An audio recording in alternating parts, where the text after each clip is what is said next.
A Russian fighter jet like this one flying dangerously close to a U.S. Navy reconnaissance aircraft over the Black Sea this week, and it was armed. This coming one day after the president met with Russia's foreign minister and ambassador to the U.S. in the Oval Office. Lucas Tomlinson is live at the Pentagon with more on this. It's stunning, Lucas.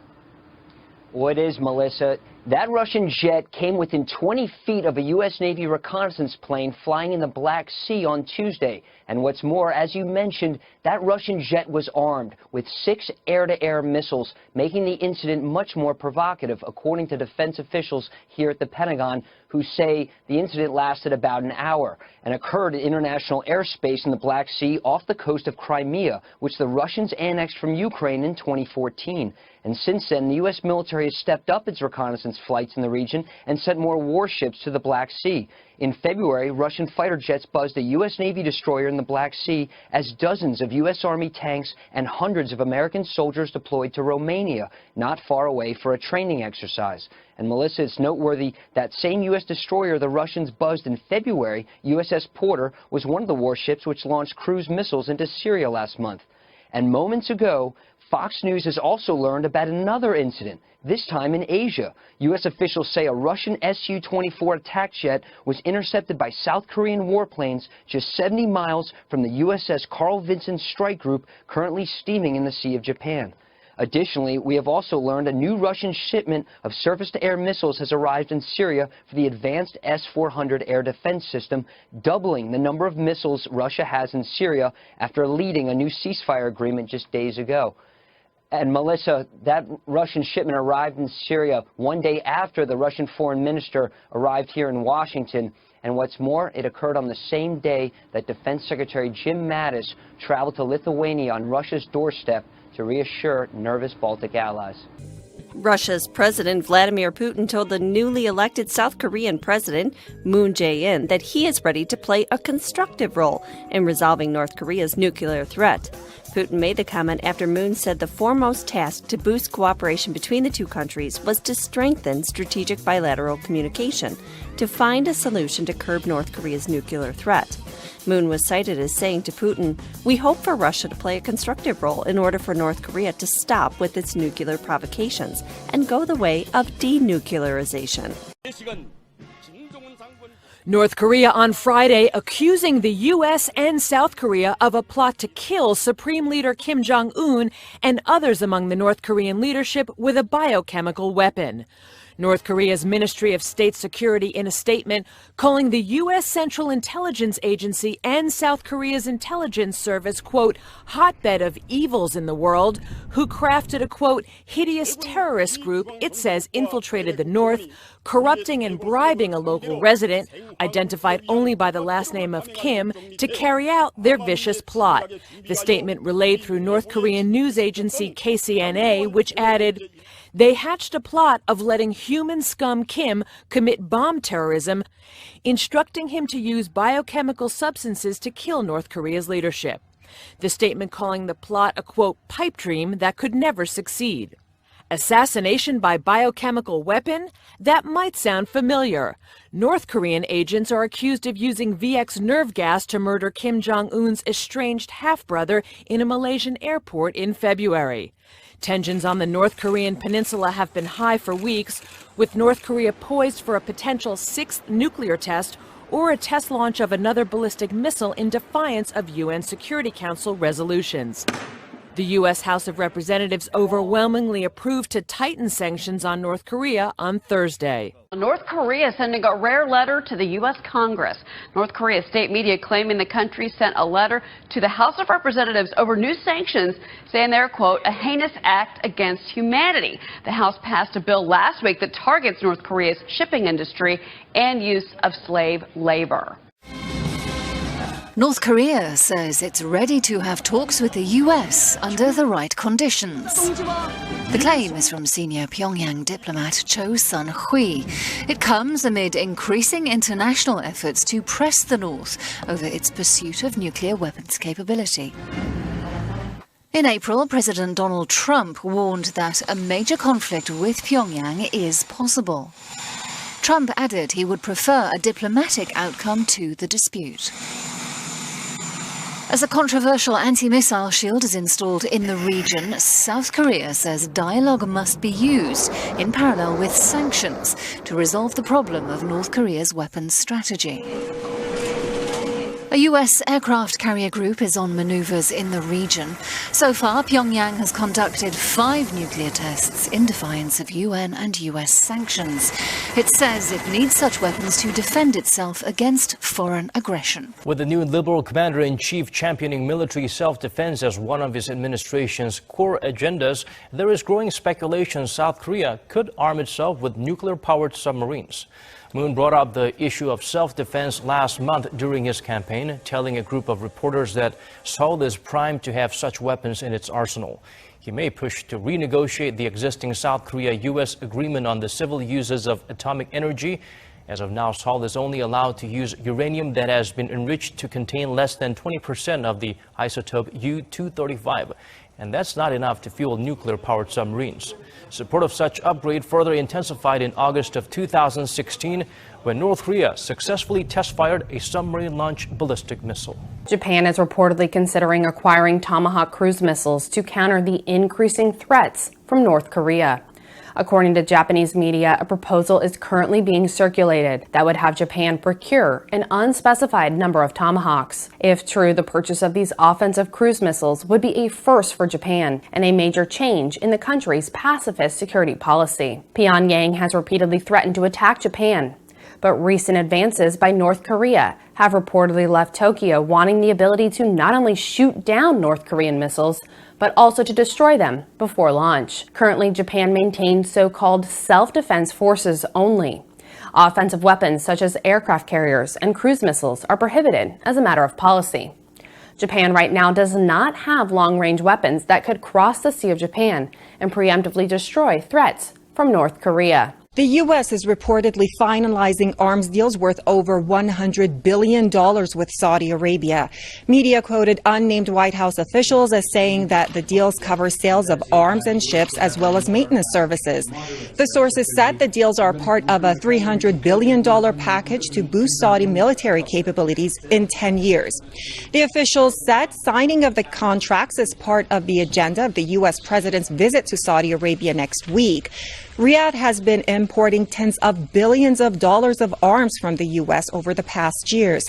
And elsewhere, Russian President Vladimir Putin said on Thursday that the peaceful coexistence of Palestine and Israel is an indispensable condition for security and stability in the Middle East. Putin made the comments after talks with his Palestinian counterpart Mahmoud Abbas in the Russian city of Sochi. Now, Putin said that Moscow will continue to support the resumption of direct dialogue between Palestine and Israel. And Abbas accepted Putin's proposal for direct dialogue in Moscow and said Palestine is willing to work with Russia and the U.S. to bring about an end to conflicts with Israel.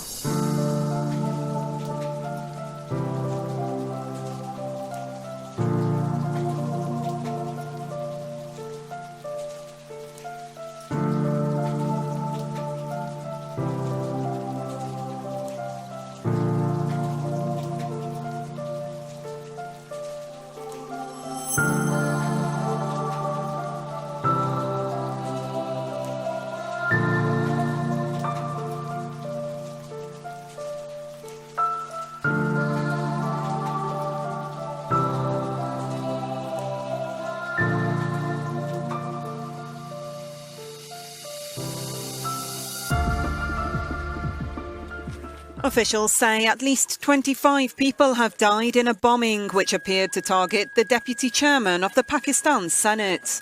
The explosion occurred next to a convoy carrying the official in the conflict-plagued southwestern region of Baluchistan. Senator Abdul Ghaffur Haidari was among 35 people injured in the blast. He told Reuters news agency he believed he was the intended target of the attack. Haidari, a right-wing Sunni Muslim, is part of Prime Minister Nawaz Sharif's coalition government. Under Sharif, security in Pakistan has improved, but pressure has been mounting since February, when a fresh wave of attacks left over 100 people dead. ISIL later claimed responsibility for the conflict convoy bombing. A major so-called ransomware attack is underway worldwide, with more than 75,000 attacks reported.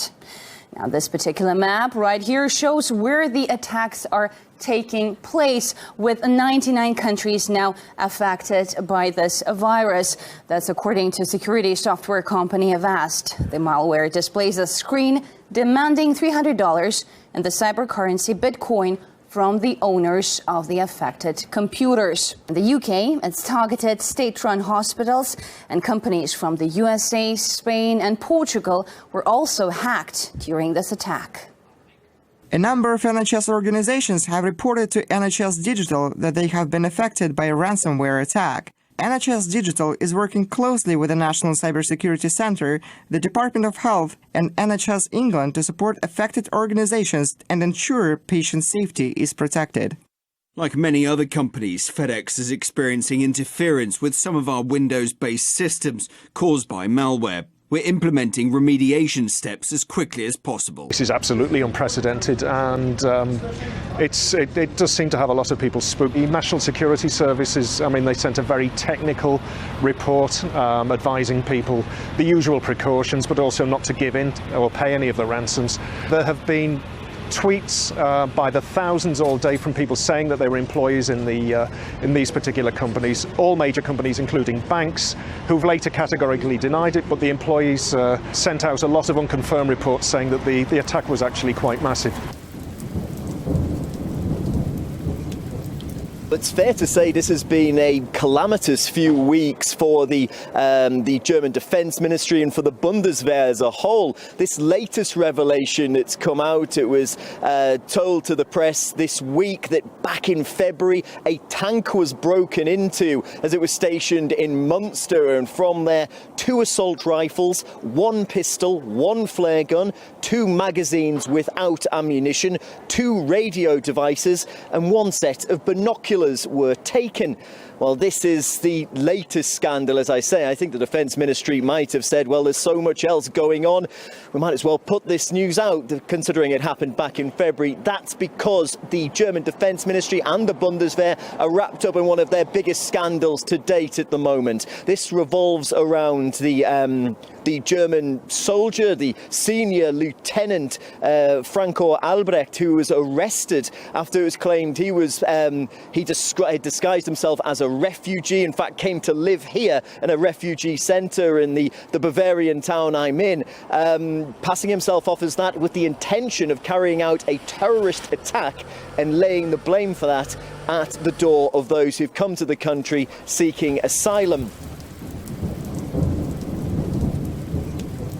Swiss authorities have admitted they cannot ban an Islamic Salafist group known as True Religion, despite grave security concerns over, quote, forbidden activities. The organization has distributed millions of Qurans all across Europe, including Switzerland. However, it's already been banned in Germany following police raids and a criminal investigation against its members, this after they were found to be recruiting people to join the fight in Iraq and Syria. Zurich police told us why they can't ban the group. We cannot ban the organization because they're not organized, they have no address or something like that. We have given a recommendation, the cities will have to act. The police explained that a ban would clash with religious freedom rights. However, they add local authorities can bar them and recommend doing so. Officers described the group's Quran distributing campaign as a front for incitement to jihadist activities.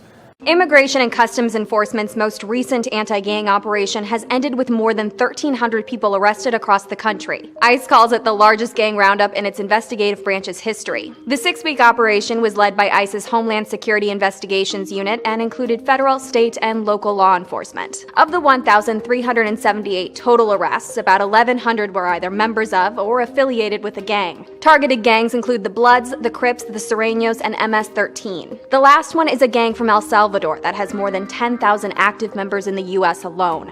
Last month, U.S. Attorney General Jeff Sessions called out MS-13 specifically when announcing the Justice Department would be cracking down on gangs. More than 2/3 of the people arrested by ICE are U.S. citizens. Besides the arrest, law enforcement officials also seized firearms and various narcotics, including cocaine, heroin, and methamphetamine during the operation. And now, car workers at a central French plant are threatening to blow up their factory if their financial demands aren't met. I want to just give you a flavour of what's been happening here first. Just behind me, you might be able to see the fires are burning, and that is an omen of what's to come if the demands of these factory workers are not met. Now, they have already been destroying the equipment from the factory, and they say they will continue to do that every day until assurances are met that this factory will remain open. They have already been in discussions, government-led discussions, that the factory workers here say have got nowhere. And what they're doing now is they say that they are so disappointed with what's happening. They're so worried about their future that they're prepared to blow up the factory themselves. I want you to take a look at just behind me. Now, this is an air liquid tank, and on it you may see the words "On va tout péter," which basically means we are ready to blow it up. And this is not the only booby trap they've set. Actually, the entire factory just behind me, there is a layer of oil that runs all the way underneath that factory, and that oil is normally used to let the mechanical devices in the factory work as best as they possibly can. And what they're saying is that they have already put petrol canisters in with that oil, and they're ready to light it, basically turn this entire factory into a fire if it's not kept open. And what they're unhappy about is the fact that this factory has got a buyer that's ready to come in and buy it, is ready to secure hundreds of jobs here, but they need the assurances from their major, the people that they supply to their major companies, that they will continue to buy the products here. And so far, they don't have it. Now, this is not the only factory that is going to be landing on the inbox of the incoming President Emmanuel Macron next week when he takes office here in France. Another factory is also one that he will be looking at very closely, and that's the Whirlpool factory in northern France, in Amiens, his hometown. He was there on the campaign trail, and he didn't receive a very warm welcome from the factory workers. Take a look at what happened.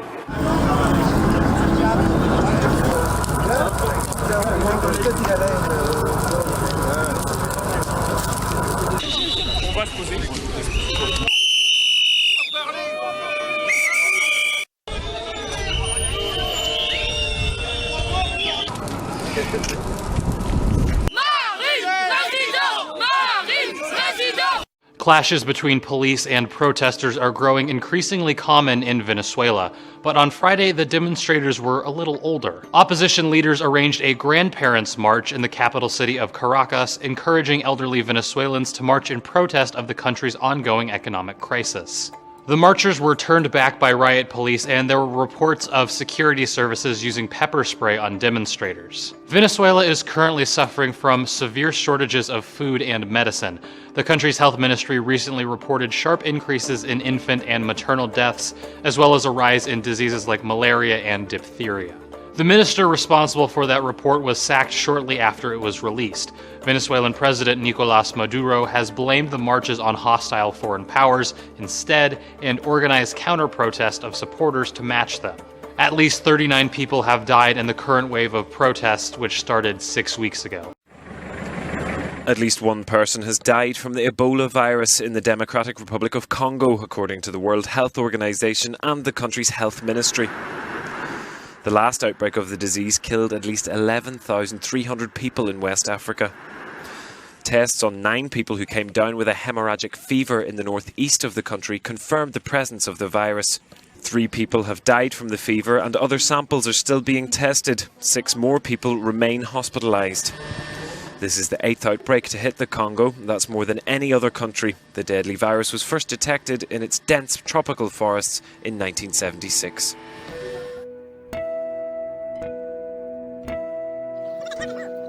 Ikan besar yang terdampar di pantai Masiba. Diperkirakan panjangnya sekitar berapa meter kira-kira? Lewati sekitar 30 meter dengan lebar sekitar 5.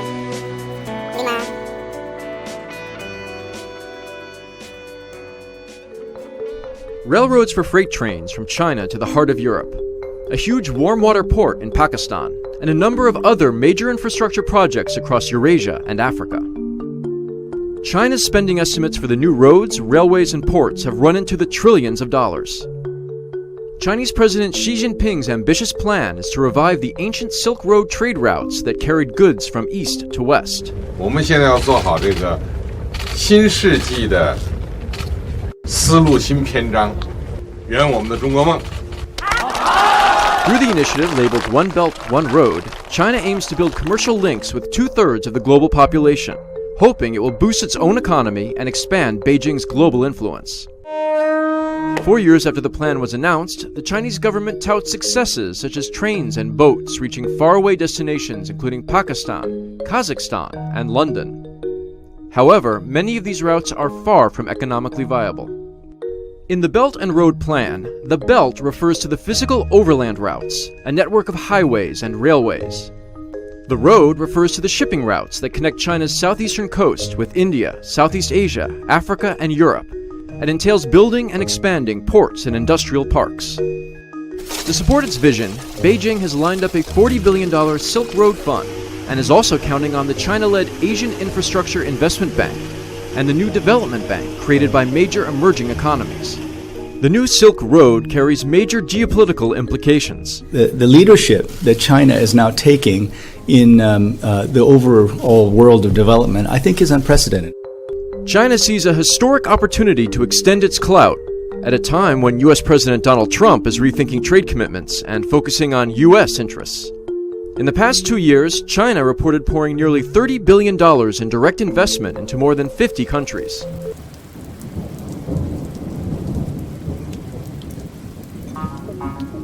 Here's one spectacular event you won't want to miss this summer. It's a total solar eclipse sweeping the U.S. from coast to coast on August 21st. A total eclipse occurs when the moon moves precisely between the Earth and the sun, casting a long moving shadow. It will start near Salem, Oregon, and move southeasterly until it sweeps out to sea from South Carolina. The width of total darkness, that's called totality, will be about 70 miles. The closer to the center of that path, the deeper the darkness. And get this, the United States is the only place in the world where you can see the eclipse in person. So if you want to get the best seats, here's some travel options. For the adventurous, you might want to try the John Day Fossil Beds National Monument in Oregon. Normally, camping isn't allowed there, but if you volunteer to help during the eclipse, you can camp for free. The remote town of Casper, Wyoming might be a good choice too. Prospects are good for clear weather, and the wide open spaces are great for viewing. And on to St. Joseph, Missouri. That's where an eclipse viewing party with solar telescopes is scheduled at the local airport.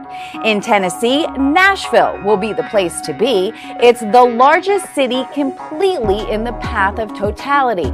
And Columbia, South Carolina will be the last big city in the path. It's the most accessible place in the eastern U.S. to see the end of the great eclipse. If you miss it, you have a few years to prepare for the next one in 2024.